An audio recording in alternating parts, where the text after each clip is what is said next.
Boa noite, pessoal. Tudo certo? Tudo tranquilo? Espero que sim. Bom, estaremos hoje iniciando nossa sequência de lives sobre religião, certo? Nós falaremos hoje com o orador espírita, então falaremos de espiritismo, Manuel Trajano. Dia 2 de dezembro nós falaremos com o presbítero da Igreja Evangélica. E no dia 7 falaremos com um representante do budismo. Então, as perguntas vão ser iguais para todos os representantes dessas religiões, tá? Nós vamos fazer perguntas de vários tipos e modelos e até algumas polêmicas. Então, assim, quem quiser participar, mande sua pergunta que a gente vai tentar encaixar dentro delas, tá? Então, somente falando de religião a partir de hoje, nós teremos ainda no meio algumas lives sobre música e uma sobre depressão, mas basicamente as lives que vão começar a partir de hoje são sobre religião. Então, vamos chamar o Manuel Trajano para participar com a gente.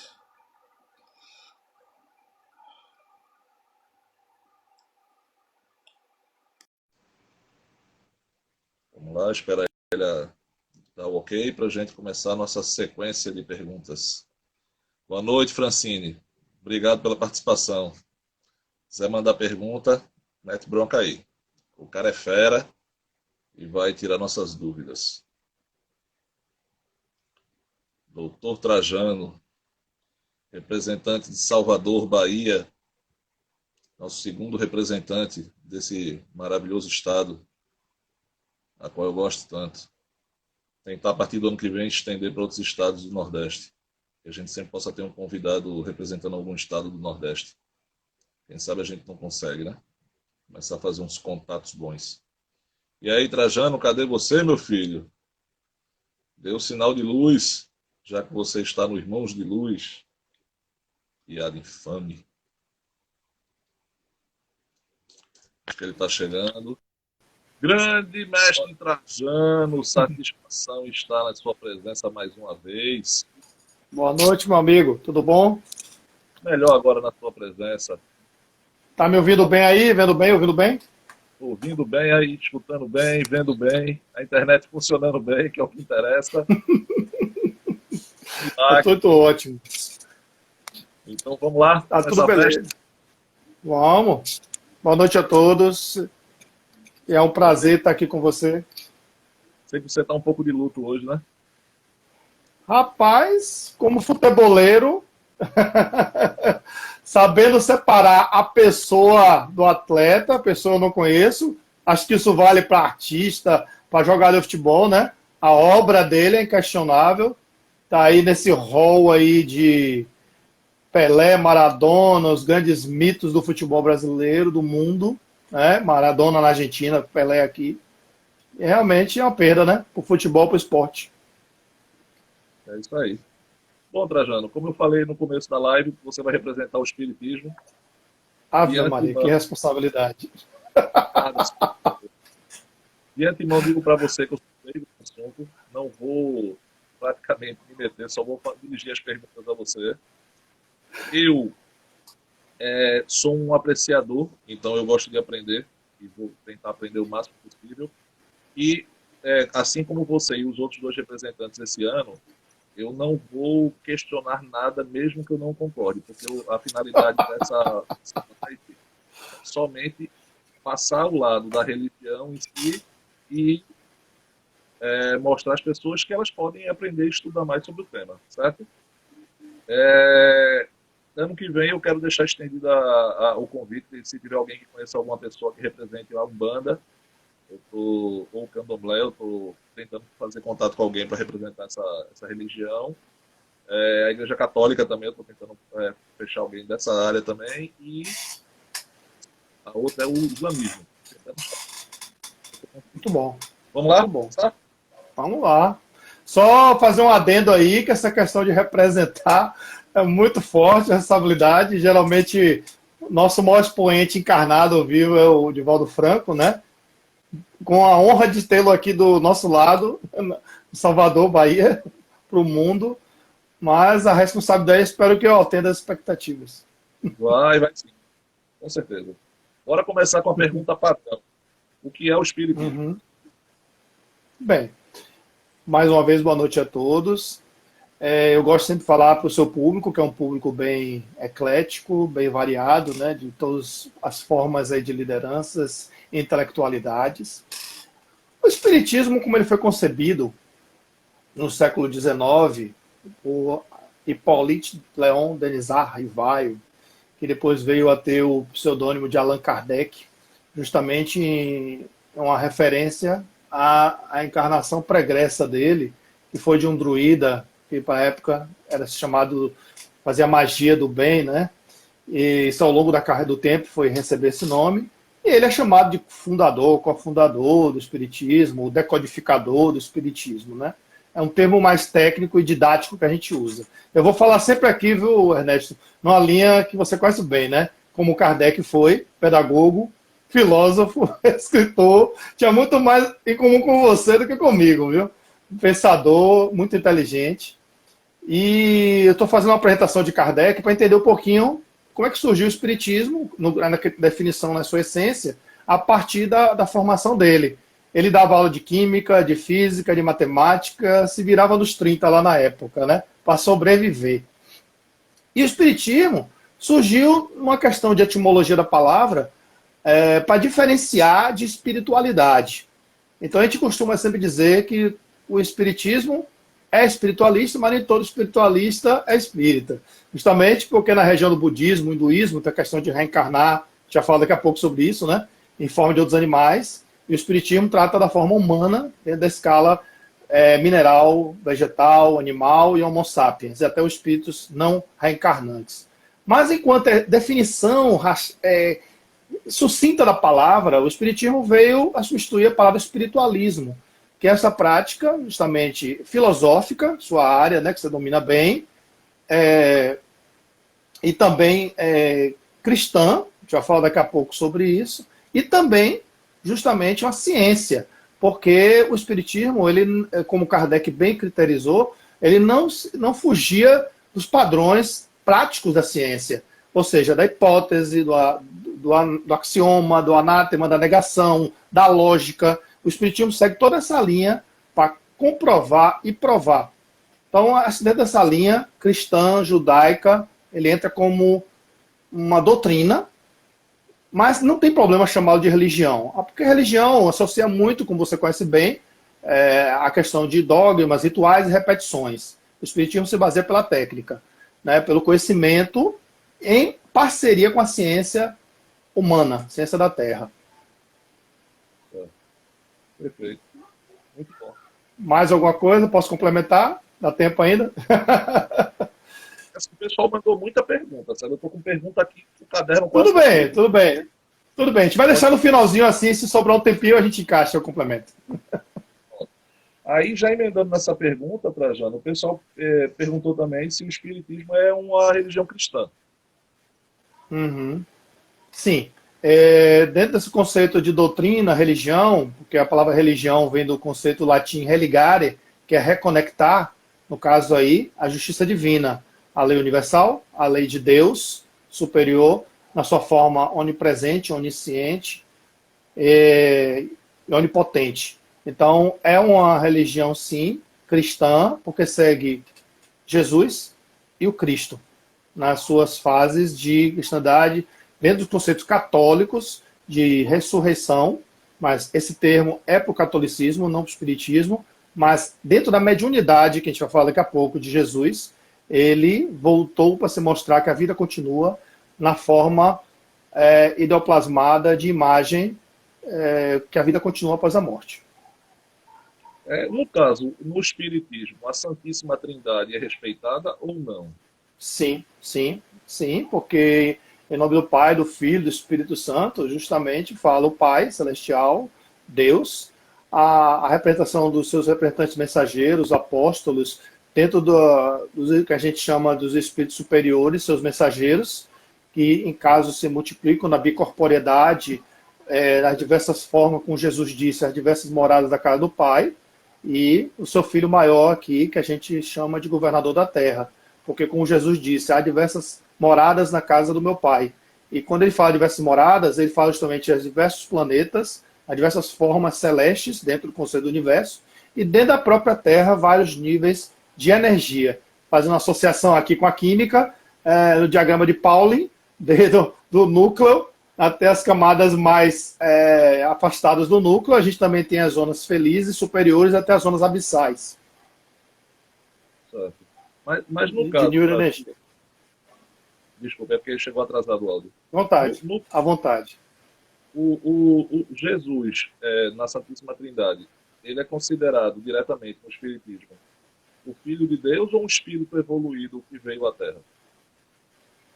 Os dois. Filho de Deus e o maior espírito humano que já passou aqui pela Terra.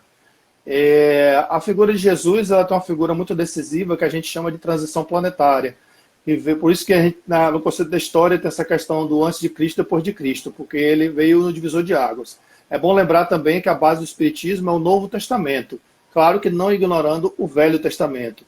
Há um respeito pela Bíblia, há um respeito pela história, e todo o contexto ele é avaliado segundo um filtro dentro das diversas mensagens psicografadas que chegou até Kardec dentro de várias noites de estudo dele com sua equipe, com vários estudiosos da época, teve contraprovas com físicos e tudo, e que mostrou que Jesus era multifacetado em termos de muitas mediunidades, que também é uma das perguntas que você acho que vai fazer daqui a pouco, da questão da mediunidade que Jesus tinha, da cura, da visão, da audiência, tudo. Então, toda essa superioridade espiritual, ele se tornou um ser não encarnante, não reencarnante, mas ele continua com o Filho de Deus, o Pai de todo o universo e representante mal da Terra.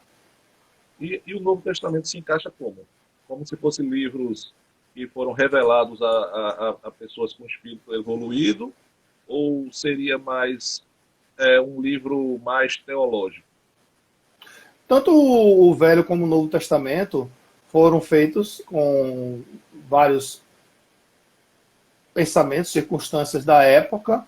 Tem muita conveniência aí também das pessoas da época, da Igreja Católica na época que dominava, você domina essa questão de história aí, né? Mas foram feitos a várias mãos e muitas cabeças, e é uma reunião de imagens simbólicas, textos simbólicos, que tinham que passar pelo o crivo do bom senso e o filtro. Não que não tivesse bom senso, mas a aplicabilidade prática. Quando fala do Novo Testamento, justamente porque tem coisas que suprimiram e passaram mais à frente para as necessidades humanas em relação ao que era lógico. E isso aí ficou mais para trás do muito simbolismo que tinha no Velho. Por exemplo, a ideia de purgatório, né? Isso aí, uma das obras de Kardec, fala justamente sobre as penas e gozos terrestres, que, um exemplo aqui que eu vou dar, se desse o dízimo, ia para o purgatório, se não desse, ia arder nas profundezas do inferno, aquela coisa para sempre. No Espiritismo, o céu e o inferno está dentro de nós. Nós temos o anjinho, o diabinho aqui, o tempo todo no nosso nível de consciência, nas nossas escolhas. Mas, no caso, no Espiritismo, Lúcifer, ele se encaixa como nesse contexto?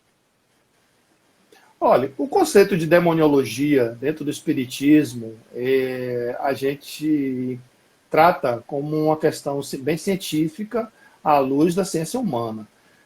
A figura do demônio, a figura do diabo, Lúcifer, o cão, como o pessoal fala, não existe uma figura personalizada ou mitada, digamos assim, a linguagem de hoje, disso aí. A gente fala de espíritos inferiores, que muitas vezes, na forma, se propagam, se projetam na forma perispirítica, que é como o ser humano se projeta na forma espiritual, de formas assustadoras. Aí entra muito a lei do Minotauro, da Boitatá, mula sem cabeça, essas coisas com o pau do demônio.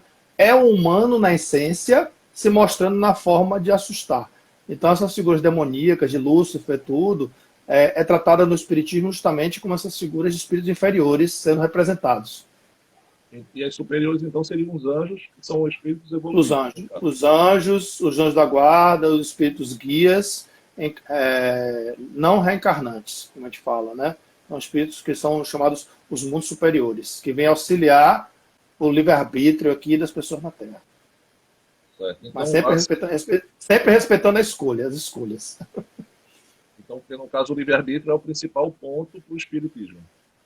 É a ferramenta guia do progresso, é a escolha do nível de consciência de cada um, que a gente não existe penalidade nem punições. Existe causa e consequência, a lei do retorno, que está dentro do contexto maior do universo de causa e efeito. Certo. E aí, como se encaixaria, então, o livre-arbítrio com a evolução espiritual? Para fazer um link maior, para, já que a escolha é o ponto principal, a evolução ficaria na dependência das... Ótima pergunta, ótimo. A ferramenta do progresso é o livre-arbítrio. Progresso que eu falo aqui, moral. Até porque existem espíritos, pessoas encarnadas muito inteligentes, mas moralmente muito baixas. Usam inteligência para maldade. Né? Um caso clássico que a gente sempre cita é o de Hitler. Hitler é inteligentíssimo e fez o que fez com a inteligência dele, falando em clonagem na época da superioridade ariana, em plena época de Segunda Guerra. Né? E você tem do outro lado aqui de suas obras, Chico Xavier também, que é inteligentíssimo, porém com uma inteligência moral e emocional muito mais adiantada. Isso se faz ao longo das experiências vividas, ao longo de várias reencarnações, experiências e como usou esse livre-arbítrio, essas escolhas. Então a ferramenta do progresso é sempre a escolha. Só que nós temos, Ernesto, um grande inimigo dentro de nós, que é um grande desafio, que é o orgulho. O orgulho se disfarça em várias facetas, multifacetas, que são a diferença, a prepotência, a arrogância, o narcisismo de alma, todas essas formas assim que nos atrasam. Resumindo, o que a gente mais conhecido é o ego, que é o eu mais inferior, mais primitivo, que é o oposto do self, que a gente chama que é o eu divino espiritual. Então, essa projeção entre o ego e o self é o que a gente chama de sombras. Somos seres com muitas sombras ainda a educar. A se educar e educar. Então, no caso, entra mais a ciência junto com a espiritualidade, não é isso? Sim, você vai sim. Para poder chegar no ponto espiritual pleno. É mais ou menos isso? Sim, exatamente. O espiritismo ele anda de mãos dadas, e quando a gente fala ciência, está incluindo aí, claro, a psicologia, as terapias, a filosofia, a educação, principalmente, a liberdade através da... A gente fala muito sobre isso, né? A democracia, a liberdade de diálogos, respeitar diferenças dos pontos de vista. Então, eu, particularmente, é uma visão minha. O espiritismo é uma linha muito democrática, ela é muito respeitosa. Uma cena que eu nunca esqueço aqui em Salvador, os finais de ano aqui com o Divaldo Franco, é que ele faz o Você e a Paz e sobe no palco várias religiões e se abraçam lá. Esse ano, na época de pandemia, vai ficar difícil, mas geralmente ele abre espaço junto com ele ali para o catolicismo, para o candomblé, para a umbanda, e todo mundo abraçado ali em torno da sua... com a tolerância religiosa respeitada. Então, me corrija se eu estiver errado, por favor. Como eu disse, eu sou leigo na área. Não, eu tenho certeza que você está certo. Eu estou aprendendo muito. Eu nessa área, eu gosto de aprender muito porque envolve muito, como você falou, pedagogia, psicologia, né? Envolve muita filosofia. E aí você acaba... Porque a base de Kardec foi essa. Quando ele usou a pedagogia, a filosofia, a educação. Entendi. Ele era um educador. Então, no caso, a evolução espiritual está ligada à quantidade de vezes que ele reencarna na Terra. Se ele alcançar uma plenitude, ele não vai precisar voltar à Terra. Se ele não alcançar essa plenitude, ele tem que voltar quantas vezes necessária para ele chegar lá. Exatamente. Aí, Ernesto, não, perfeito, seu raciocínio está certíssimo, é por aí. Até para facilitar o entendimento de quem, como você disse assim, está aprendendo, está convivendo com o espiritismo agora, existe uma escala espírita que a gente trabalha desde os mundos primitivos, que eu gosto de brincar dizendo que é a época do Uga-Uga, né, das cavernas, enquanto espírito humano, até os mundos felizes, que está do outro lado oposto. Aí só para ter uma ideia onde é que a gente está na Terra, porque há diversas moradas da casa do Pai. A gente ainda nem chegou na metade da escala espírita aqui na Terra. A gente está ainda no mundo de provas e expiações, caminhando para um mundo de regeneração. Estamos vivendo uma chamada transição planetária. O que quer dizer isso? O espiritismo está aliado com os movimentos do próprio universo, a questão do Big Bang, da expansão, tudo, da posição dos astros, da constelação, as galáxias. E essa rearrumação planetária, ela acontece em escalas astronômicas, numa escala maior. Vou dar um chute aqui, porque eu não me lembro agora exatamente, porque também não vai dar tempo de explicar. 28 mil anos, você tem moção de planetas a nível de galáxias. Você tem de 7 mil anos, você tem a nível de planetários e constelações de estrelas, né? E dentro dessa rearrumação, isso mexe com a energia, desde o macrocosmo até o microcosmo. Tanto é que nossa energia, se você pegar um átomo, um núcleo, e comparar com o universo, a estrutura é muito parecida do macro ao microcosmo. E A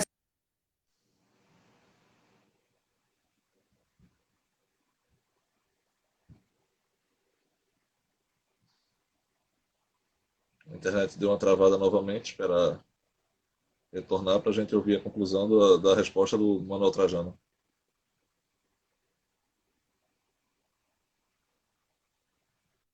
tá ok? Tá me ouvindo? Entrou aqui na tela o negócio aqui, mas já fechei.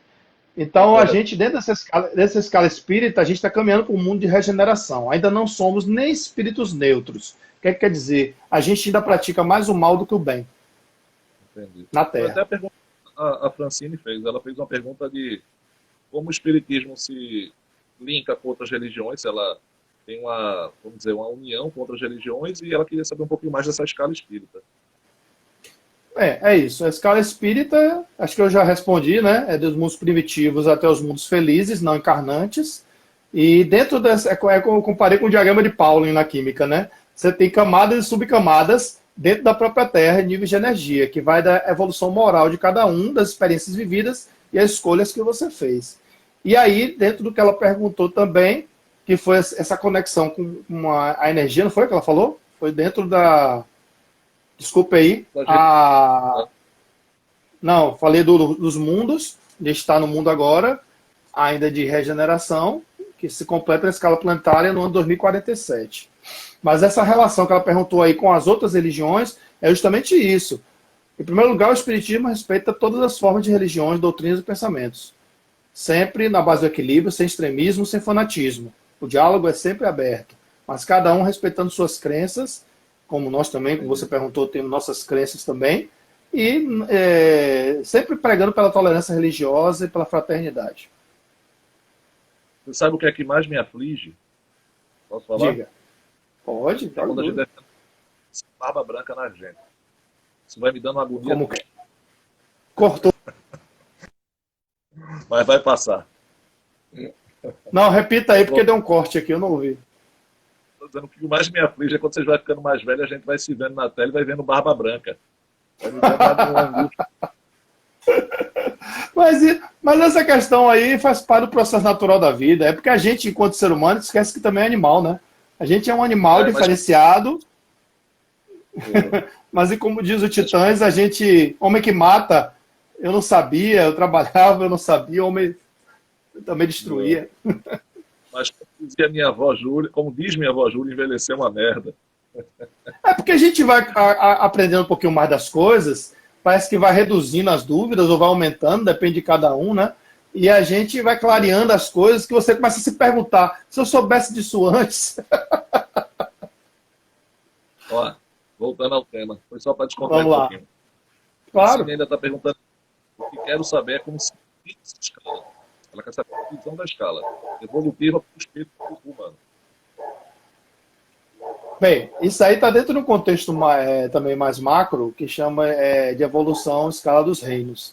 A gente basicamente tem a escala dos reinos mineral, vegetal e animal. Aí alguém pergunta, então um cachorro um dia vai virar um espírito humano? Sim. Um mineral pode se transformar depois no vegetal? Sim. É a escala dos reinos que vai evoluindo. E o próprio Homo sapiens também, nessa escala evolutiva, ele vai chegar um momento que ele não vai precisar mais reencarnar na Terra. Então, como o espírito volita, que a gente chama aqui na Terra de levitar, isso é mais nos espíritos mais evoluídos. A Terra é apenas um dos planetas. Existem infinitos nessas galáxias aí que a gente não conhece. No hinduísmo, nós, os seres humanos, podemos reencarnar como um animal. Sim. No espiritismo, essa parte não volta, né? Nós, depois que assumimos a forma humana, não tem. A linha sempre para frente. Entendi. Tem uma cortada aqui, mas a linha é sempre para frente, é sempre evolutiva. Não volta como um animal. Isso aí é... Certo. Máximo é para frente. O que a gente pode mudar, Ernesto, é de gênero, que é muito comum. homem vira mulher, mulher vira homem, homem, homem, mulher, mulher. Mas sempre a linha, dentro do coisa, a nosso próximo passo, lá na frente, vai demorar muito ainda, é deixar de reencarnar na carne. Mas a gente vai continuar vivendo para a eternidade enquanto espíritos. E digamos o seguinte, reencarnação.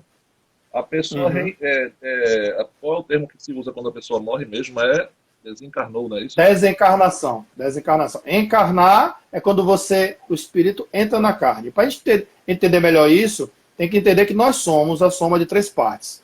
Espírito, que é a essência, a nossa essência mais profunda, energia. O perispírito, que vem do termo per, que nem periferia, casca, superfície, é que envolve o espírito no molde humano e está preso à carne, que é a necessidade de evolução com as forças da gravidade e aprendizado aqui na Terra. Então, encarnar de novo, a gente chama de reencarnar. É uma repetência. E voltar à parte espiritual, como a gente chama, que é a nossa verdadeira casa, é desencarnar. Certo. Porque o termo morte, falecimento, é mais ligado ao corpo físico. Pronto, falando nesse ponto, a pessoa desencarnou agora. Quanto tempo leva para ela poder reencarnar novamente? Existe um período ou não? Depende de cada evolução espiritual ou missão. Bem, a literatura tem demonstrado, aí das obras de Chico Xavier, de Valdo Franco e outros grandes nomes da literatura espírita, médiuns renomados, que servem de guia pedagógico, didático para a gente, e as próprias experiências mediúnicas também, para quem frequenta e trabalha, tem mostrado que uma média entre uma encarnação e outra, ou seja, volta ao plano espiritual, reencarna de novo, esse período a gente chama de erraticidade, é uma média, não é uma ciência exata, não. É em torno de 280 anos. Mas, em alguns casos especiais, pode acontecer numa geração seguinte. Tipo assim, a neta reencarnar e ter sido a mãe da mãe, a avó. Mas são raríssimos casos. Agora, a média é 280 anos. Mas aí tem que ter, como você colocou aí, às vezes uma missão bem especial, que tem a interferência da espiritualidade, que orienta essas programações, que está superior a gente, são os missionários de Deus, no plano espiritual. Aí uma boa obra para se ler, quem quiser se aprofundar, é Missionários da Luz, de André Luiz, que é o espírito que foi médico aqui, um dos guias de Chico Xavier, né, mentores dele. E isso no mínimo, pode errar de acontecer. Mas também pode acontecer para mais. Pode demorar lá no plano espiritual 500, 700, 800, em torno até de 1000 anos pode acontecer. Não mais que isso, 1200 anos. Só que assim, detalhe, a gente tem que lembrar também que até na filosofia fala muito isso, né? Na psicologia, o tempo cronológico, que a gente está falando aqui meramente, é diferente do psicológico. Às vezes aquela sensação, poxa, passou tão rápido, ou passou tão devagar. Geralmente quem sofre muito no plano espiritual demora. Parece que foi uma eternidade. Mas você fala plano espiritual é quando a pessoa demora a se desapegar ao plano terreno. É isso que você fala? Isso. Isso justifica muitas vezes, vou ser bem sincero aqui, direto como você gosta. Geralmente espíritos suicidas, que pelo livre-arbítrio destroem a própria vida, violam a justiça divina. E espíritos também que desencarnam com muita raiva, ódio no coração, espíritos vingativos, que não tem nenhum tipo de auto-amor, se culpam muito, e é diferente do outro lado de quem tem saudade. É diferente de quem está com vontade de se vingar e tem muito ódio no coração. Isso fica impregnado no perispírito de tal forma que a frequência dele é tão baixa que a gente muitas vezes leva para o que a gente chama de ovoide, porque ele se contrai de uma forma que faz parecer um ovo. Só para você ter uma ideia, no plano espiritual, existem legiões do mal programadas para interferir na Terra e destruir até mesmo centros espíritas, civilizações, igrejas. Uma boa obra para se ler aí é a trilogia de Manuel Filomeno de Miranda com Divaldo Franco, Painéis da Obsessão, Tormentos da Obsessão e Sexo Obsessão. Assim, eu li, eu não sei se é verdade, e você me der essa explanação, que é o seguinte: quando a pessoa desencarna, que ela sai do plano terreno, ela encontra familiares, pessoas que foram queridas dela, né? Ou até mesmo parente que ela não sabia que era um parente dela, recepcionando essa pessoa no plano evoluído, né? No outro plano. Não, é o plano espiritual mesmo, é a nossa casa, é o plano espiritual. É o nível energético que ela está sintonizada. Então, assim, isso aí não é geral, não. Isso aí vai depender do grau de apego às coisas terrestres que essa pessoa tem aqui na Terra. Essa transição a gente chama de perturbação espiritual, que pode ser de um leve sono e despertar nos braços da família, com os entes queridos, pode acontecer, mas também ela vai sintonizar de acordo com o que o inconsciente dela, que é a parte mais reveladora dela, que ela não se vigia, não se observa, mas que ela está lá no fundo, ela vai estar sintonizada. Os sonhos mostram muito isso, Ernesto. Que às vezes a gente pode pensar assim, mas eu faço só o bonzinho, mas lá no seu íntimo você tem pensamentos muitas vezes depravados, violentos, pensa muita coisa de ruim para os outros, mas não revela para ninguém, né? Isso a gente chama de essência. Você vai estar sintonizado com esse tipo de mundo, então você vai reencarnar onde são chamados de espíritos afins. São pessoas que pensam igual a você, não vai encontrar família, vai encontrar muita coisa ligada à sua frequência. O espiritismo é muito ligado à frequência, a conceitos eletromagnéticos, o nome é esse, de energia. Agora, tem casos também que pode ser recebido por espíritos bem evoluídos, de acordo com as obras que faz aqui na Terra, entendeu? Isso que eu ia perguntar. Se a pessoa é uma pessoa que, vamos dizer, fez o bem a vida toda, é uma pessoa que... Ela vai ser recebida por espíritos do bem. Porque no cristianismo, que é assim, mais tradicional, evangélicos e católicos, a salvação é muito pregada, né? Então você tem que aceitar Jesus Cristo como seu Salvador, pedir perdão pelos seus pecados, para que você atinja a salvação eterna quando vier a morrer. E quando você morre, você fica dormindo, esperando o dia do juízo final, que você vai ter um encontro com as pessoas a qual você tem uma noção maior. Então, assim, você vai saber que aquela pessoa foi sua mãe, mas ela não será mais sua mãe no plano superior. Já no espiritismo, essa parte toda já não conta, né? Isso, essa parte de salvação, depende. Perdão, não. Essa questão esses termos não são muito aplicados no espiritismo, mas a gente respeita, né? A questão da salvação, na verdade, é a busca da felicidade que não é deste mundo, é a busca da paz interior. Então, isso tudo vai depender muito das ações que você faz, a sua capacidade de se auto-perdoar, de se desapegar. Ninguém está pedindo para ninguém rasgar dinheiro, não é porque o dinheiro é necessário, mas viver em paz consigo mesmo, com os demais, sem provocar inimigos, tudo. Eu vou dar até um exemplo aqui ou dois para lhe elucidar melhor também sobre isso. O que a gente chama de perturbação espiritual nessa transição, que pode variar, muita gente pergunta sobre isso nas palestras, né? Em caso de acidentes trágicos, tragédias coletivas, por exemplo. No mesmo acidente de avião, por exemplo, vou pegar um exemplo aqui que foi objeto até de estudo mediúnico, né? Na época do avião da Gol com da Legacy. Tanta gente no avião desencarnou. Todos desencarnaram de uma forma igual? Foram para a parte espiritual de um jeito igual? Não. Apareciam espíritos nas mediúnicas querendo ajudar quem estava ainda precisando de ajuda. Tinha espírito pegado querendo saber onde estavam minhas pernas, meus braços. Tinha outros que ficaram em estado de sono induzido, porque não estava preparado ainda. Existe a psicologia no pós-desencarnatório, né? Por exemplo, caso de Ayrton Senna, Mamonas Assassinas. Os estudos mostram, a literatura aí, quem acompanhou os médios, viu que eles levaram muito tempo dormindo mesmo, sem despertar de imediato, porque eles teriam um trauma, um choque a você lidar com aquela situação nova. Então, para o espírito que está no plano espiritual chegando lá, saindo daqui, chegando lá, tem uma psicologia, um preparo. Da mesma forma que você noticia aqui para alguém, fulano desencarnou, fulano morreu, você prepara a pessoa. Você não pode chegar assim e dizer, fulano morreu. A mesma coisa quando chega no plano espiritual, você não pode chegar e dizer assim, fulano, você morreu. Não é assim. Tem que ter todo um preparo e muitas vezes não se aceita.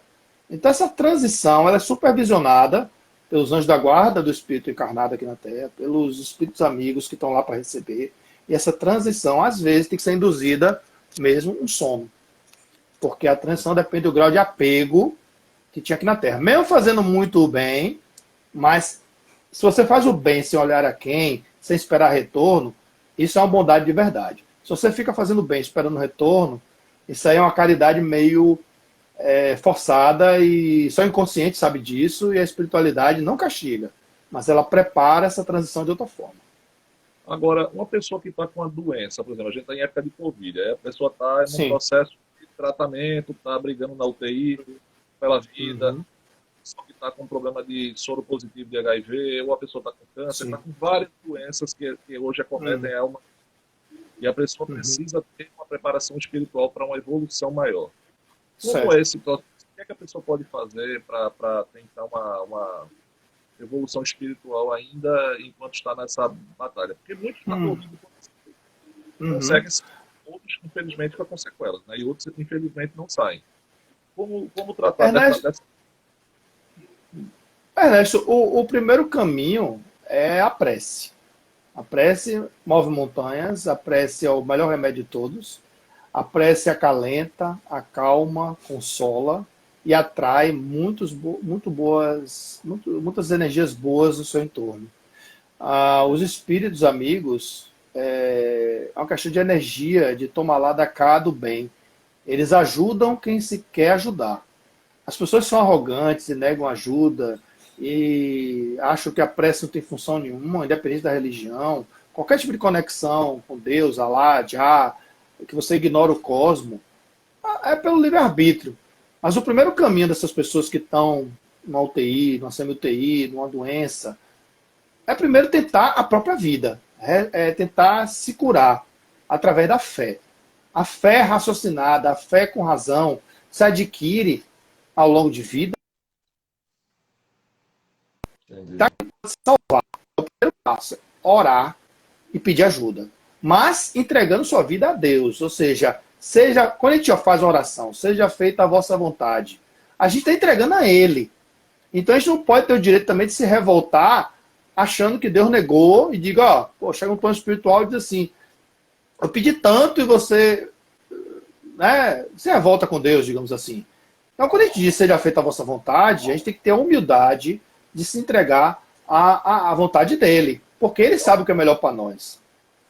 É tipo aquela coisa, às vezes se continuasse aqui o sofrimento seria muito maior, e a gente tem que entender como os japoneses pensam mesmo no Oriente, que a morte é uma libertação.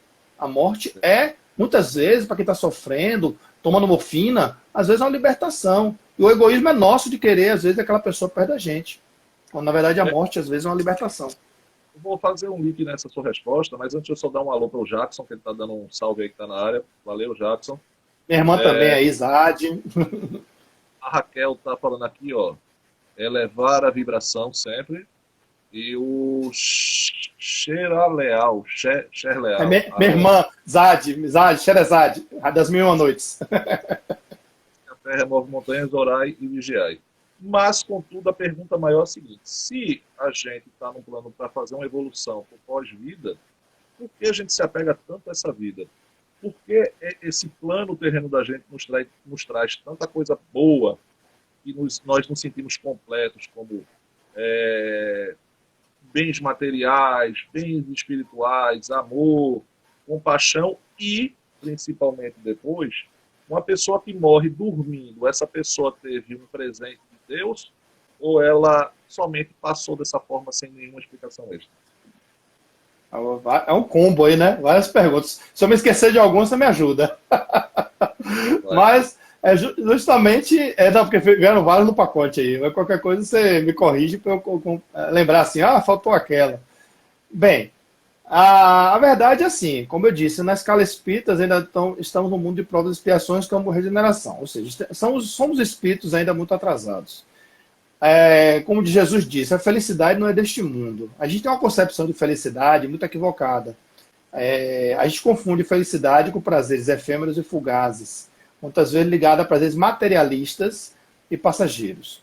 A verdadeira ordem que a gente tem que se prender, em primeiro lugar, é fazer o bem, fazer a caridade, ajudar nós mesmos, ser simples, humildes, mas a gente ainda é levado pelo, digamos, canto da sereia, né?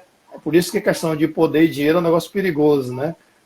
O dinheiro, todo mundo quer dinheiro, eu também quero, mas ele traz muita responsabilidade para o que vai fazer, na multiplicação. Ninguém é obrigado a fazer caridade, mas a partir do momento que você não faz, não divide o pão, como Jesus disse, né? A gente assume uma responsabilidade perante a nós mesmos de por quê, com tanta miséria no mundo, tanta gente precisando de ajuda, a gente não pode partilhar melhor, né? Sem faltar para a gente. Então, essa questão da oportunidade, do apego da gente, está muito ligado ainda a gente confundir muito paixão com amor. Como diz um amigo meu, paixão é uma doença que a gente tem esperando que nunca se cure, né? Porque a gente quer viver aquele momento de abobalhado, bestalhado, cego, porque quando vê o amor, que respeita as diferenças, as limitações, os defeitos, muitas vezes incondicional, a gente reclama, né? Porque a gente quer a coisa perpetuadamente, eternamente, de alegrias. Só que essas alegrias se confundem com felicidade. A felicidade plena é a paz interior. E a gente se confunde com o canto da sereia, dos benefícios. Nada contra, todo mundo gosta de tecnologia, a gente gosta de dinheiro, a gente gosta de curtir, ter os prazeres, mas não fazer disso uma coisa constante e permanente, ignorando o outro. Aí que entra a questão do orgulho, nosso egoísmo, que a gente confunde egoísmo com individualidade. Individualidade todo mundo tem que ter.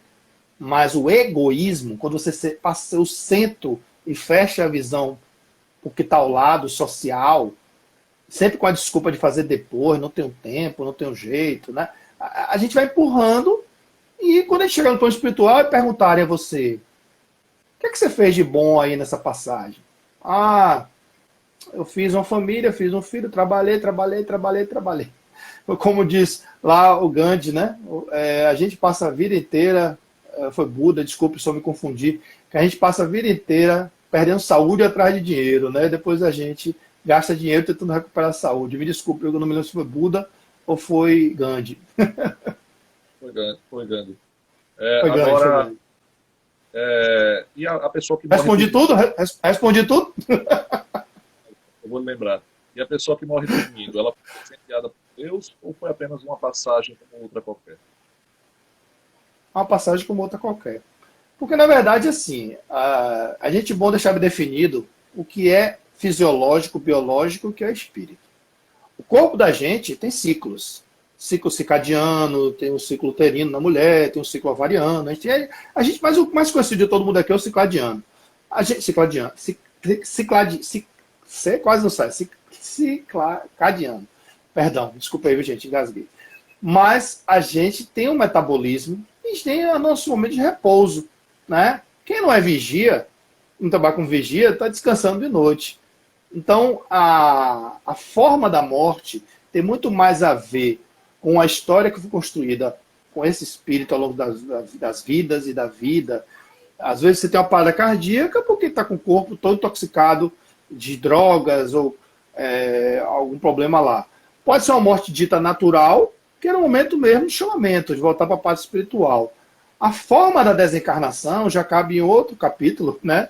Que vai ficar pequeno de falar aqui, que se é uma morte abrupta, natural, ou provocada por uma doença, isso tem muito mais a ver com a relação de causa e efeito nossa, no nosso íntimo inconsciente. Aí eu digo de novo, leia a obra Missionários da Luz, de André Luiz e Chico Xavier, que esclarece muito da programação e da desencarnação. Mas a morte como outra qualquer. A morte a gente fala da falência dos órgãos. Desencarnação é a ruptura do cordão de prata que nos liga à carne. A Francine está colocando aqui que como somos seres imperfeitos, dificilmente alguém consegue alcançar essa plenitude do desapego. Exatamente, Francine. E práticas positivas. Acredito que um dia o ser humano consiga. Mais ou menos isso. É isso, Francine, mas é justamente isso. É porque a nossa visão ainda nos permite ter essa ideia de... Eu mesmo não gosto muito dessa questão do nunca e do sempre. Como eu falei, a gente está na escala ainda de pró expiações, indo para um mundo de regeneração. Na escala espírita, de primitivos a mundos felizes, não somos nem metade ainda, neutros. Aí alguém vai dizer, mas Trajano, você está dizendo que a gente faz mais o mal do que o bem. Eu não sou mal, nem Ernesto é mal. Mas muitas vezes a gente tem a oportunidade de fazer o bem, estou falando aqui de uma maneira geral, enquanto ser humano, a gente omite e deixa de fazer. E a omissão do bem também é o mal. Porque as desculpas muitas vezes são pífias, são falhas. Você dizer que, por exemplo, estou dando um exemplo, não é uma obrigação, longe disso, o esquema democrático. A gente não tem 1 hora por semana, ou meia hora, para passar no asilo, numa creche, fazer uma visitinha, dizer como é que você está. A gente muitas vezes não pode olhar um mendigo, estender a mão e dizer que está tudo bem com você. São coisas simples de se fazer que a gente não faz. Por quê? A gente se acostumou, digamos assim, a gente bestializou. É que nem aquela música do Titãs, né, Ernesto? Miséria é miséria, em qualquer canto, riqueza são diferentes, a morte não causa mais espanto. A gente acha que a violência e a mendicância é coisa normal, entendeu? E não é assim. Um dia desses aqui, eu passei na frente do mercado, veio um sujeito, ele me pediu, sabe o que, Ernesto? Sabe o que ele me pediu? Não foi pão, nem leite, nem carne. Ele me pediu uma pasta de dente. Eu tomei um choque, assim, que eu não esperava essa pergunta. Me pediu uma pasta de dente. Uma vez. Disse, foi a primeira vez que alguém me pediu uma pasta de dente. Obviamente, eu comprei a pasta de dente. E só para ter certeza do que eu vi, eu perguntei para ele: o senhor pediu o que mesmo antes? Ele: a pasta de dente, claro. Como se fosse uma coisa óbvia. Porque é um cara que estava se preocupando ali com a saúde dele, a saúde bucal. Claro. E uma vez, quando eu era muito novo, eu tinha acho que uns 14 anos, eu estava com a minha avó no mercado de um bairro chamado Encruzilhada, que tem aqui em Recife. E uma mulher pediu um dinheiro para minha avó, assim, R$2. Minha avó sempre deu muito dinheiro às pessoas que pediam a ela na rua. Minha avó deu, na época, não sei se foi R$2, não sei, mas ela deu um dinheiro à mulher. E a mulher foi e comprou um cigarro. Aí eu virei para minha avó, assim, acho que minha avó nem lembra dessa história, ela vai ouvir depois essa história, ela não vai nem lembrar, pode ser que ela lembre. Você deu dinheiro a ela, é parada, né? A mulher foi ali, comprou um cigarro e de vez de comprar uma comida, uma coisa, a minha avó chegou assim para mim, virou e falou: você já olhou o grau de sofrimento que essa mulher tá? Se ela não tiver o direito, o dinheiro que eu dei a ela de comprar um cigarro para matar um pouco da vontade dela, seja por mais que seja boba a vontade, qual é a finalidade da vida? Eu fiquei impressionado com isso. Minha avó parecia um monge budista que eu fiquei, pô, sabe aquela tapa na cara que você leva assim de experiência? Eu parei assim, nesse momento ela estava o que a gente chama de inspirada e mediunizada. Ela estava sob alguma inspiração ali que chamou atenção para uma questão que precisava ser ouvida. Exato. Mas agora a gente está na reta final, porque o tempo está voando e as perguntas estão grandes ainda. Dentro do espiritismo existem diferenças, tipo, por exemplo, no cristianismo tem catolicismo, evangélicos, protestantes. No espiritismo tem diferença nas vertentes? Olha, o espiritismo em si, na sua essência, não tem diferença nenhuma. Mas o ser humano tem uma tendência a segregar as coisas, né? A separar as coisas. Um exemplo muito clássico disso é a última pesquisa do IBGE, que eu também participei de responder online aqui, mandaram um negócio para mim, e perguntava: você é católico, budista ou kardecista? Não existe uma religião kardecista, existe a religião espírita. Mas, assim, dentro da magnitude, assim, da segregação que o próprio ser humano cria, dentro do espiritismo, é normal você, às vezes, ver uma casa espírita dita kardecista, que é aquela que segue à risca, digamos assim, a essência da obra de Kardec. As mediúnicas, as sessões são com salas fechadas, porque tem muita gente que se impressiona. Isso aí eu sou a favor, porque é uma preservação do médium trabalhador e também do espírito que está se manifestando. Vou dar um exemplo. E tem centros espíritas com esse nome, que seguem Kardec, claro, a linha espírita, mas preferem, por exemplo, fazer mediúnicas, manifestações mediúnicas, para todo mundo ver, que o pessoal chama de universalistas. Então, tem muito essa divisão, né, de universalistas, apelidado muitas vezes pejorativamente de toalha branca, né, porque o pessoal todo mundo se veste de branco, mas ele se auto-identifica espírita, né? Não estou dizendo que não é, não. Estou dizendo uma forma de rotular, né? E tem os centros espíritas tradicionais que seguem a Federação Espírita Brasileira, que seguem a federações estaduais, o padrão que dito kardecista, que na verdade isso aí foi invenção do ser humano, né? Que gosta de segregar. É que nem você pegar uma igreja católica, aí depois vem lá a Assembleia, vem a Presbiteriana, vem a do Quadrado, não sei o que e tal. Muitas vezes, em essência, você sabe mais do que eu esse assunto aí, não domino, mas às vezes, na essência, eles têm um padrão mais, ou é apostólico, ortodoxo, né? Que é bem diferente da presbiteriana, da protestante, da batista, né? Mas dentro do espiritismo, o espiritismo é um só. O que eu fico alertando as pessoas muitas vezes é ver em programa de humor, eu não sei se o termo seria mais apropriado, desconhecimento ou mesmo ignorância.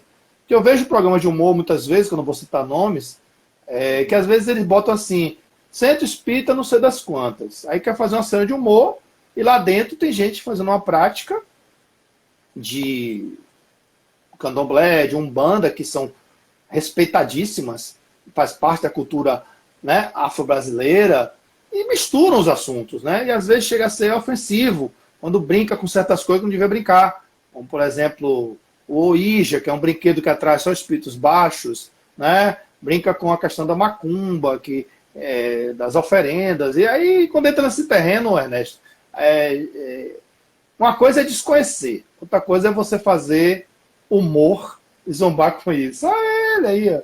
Os animais são respeitadíssimos, iluminados, né? Você os animais. Lindo, lindo, lindo, lindo. Dá um boa... Esse é filhote de que esse? Que raça?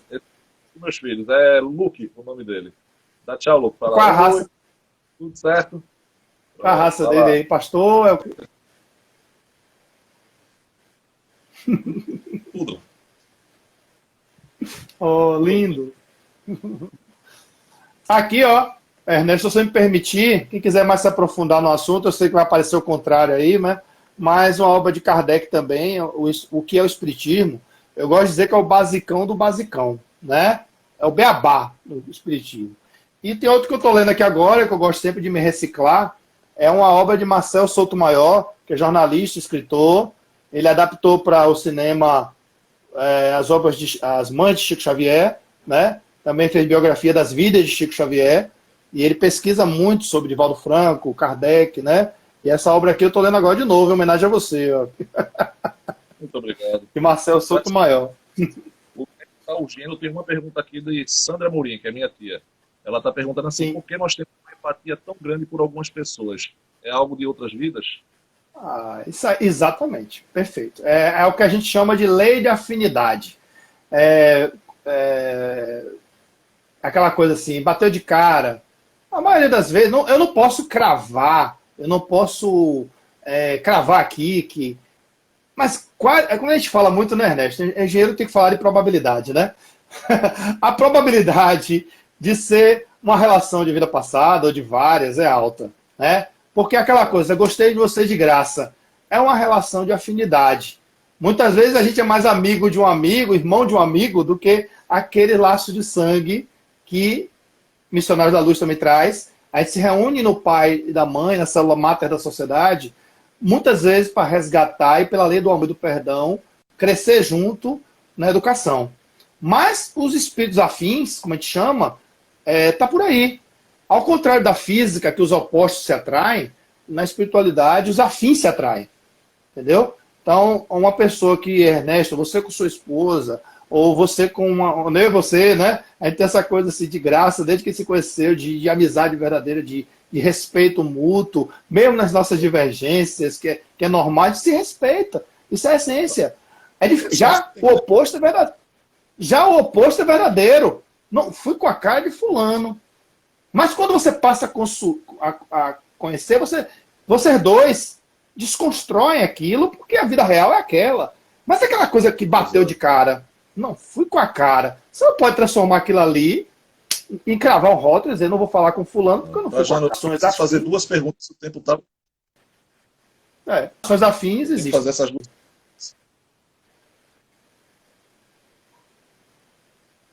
Oi, tô ouvindo. Ó, duas perguntas. 2 minutinhos. Aborto e casamento gay. Como é que o espiritismo se posta em relação a isso?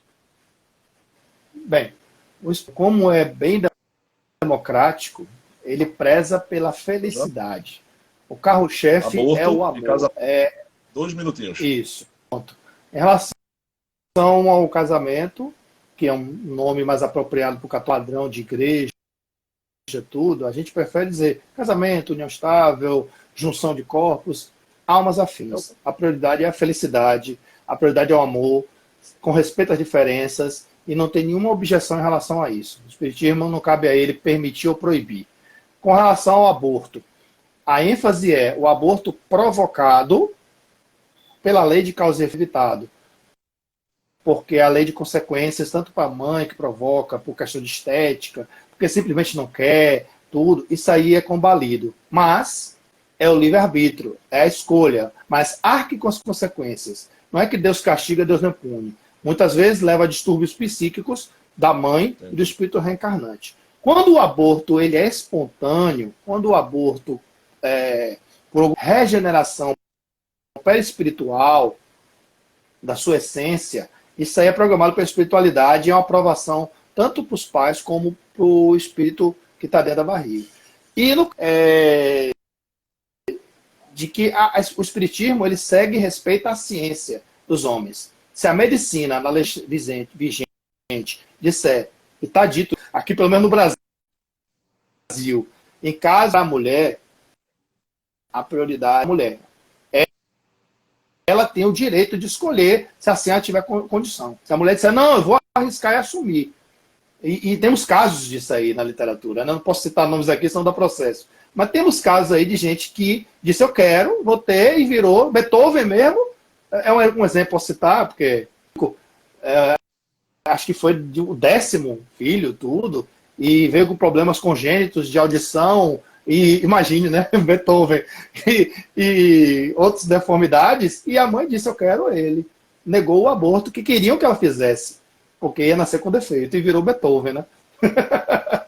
Então, e no caso de estupro, a legislação também, ela permite que a mulher escolha abortar legalmente falando, mas muitas mulheres aceitam e dizem, não, vou dar continuidade porque ele não tem nada a ver com isso. Mas o espiritismo não proíbe, não condena nada. Deixa eu só dar um recadinho aqui antes, porque vai acabar o tempo realmente. Pessoal, projeto Pernambuco Filosófico. A intenção do projeto é convidar vários profissionais e várias pessoas de vários segmentos para que a gente possa ter aulas hoje. Então, quem quiser lá no YouTube, nós temos o canal Pernambuco Filosófico. Se inscrever vai fazer muita diferença para que a gente possa ampliar e aumentar esse leque de opções de convidar mais pessoas. Dia 2, semana que vem, vamos ter um presbítero da Igreja Evangélica. Dia 7, teremos um representante do budismo. Então, pessoal, é isso. Dando essa força, a gente consegue ampliar mais. Trajano, divulga teu canal, aproveita, dá tua mensagem final e o que é que tu deseja para 2021 em nome do Espiritismo. Tu tem 1 minuto e meio. Bem, em primeiro lugar, agradecer. Obrigado, Ernesto, pelo convite. Você sabe que você é o meu irmão, amigo do coração. A gente se conheceu no ambiente da segurança. E estamos aqui falando de qualidade. Né? Desejo do 21 para todo mundo, com distanciamento social ainda, muita cura, muita paz, e que a gente cresça, que a gente se perdoe. Né? Muito obrigado a todos. Meu canal é irmãos.d.luz, aberto e à disposição, gente. Muito obrigado, desculpei qualquer falha, por acaso eu falei alguma besteira aí.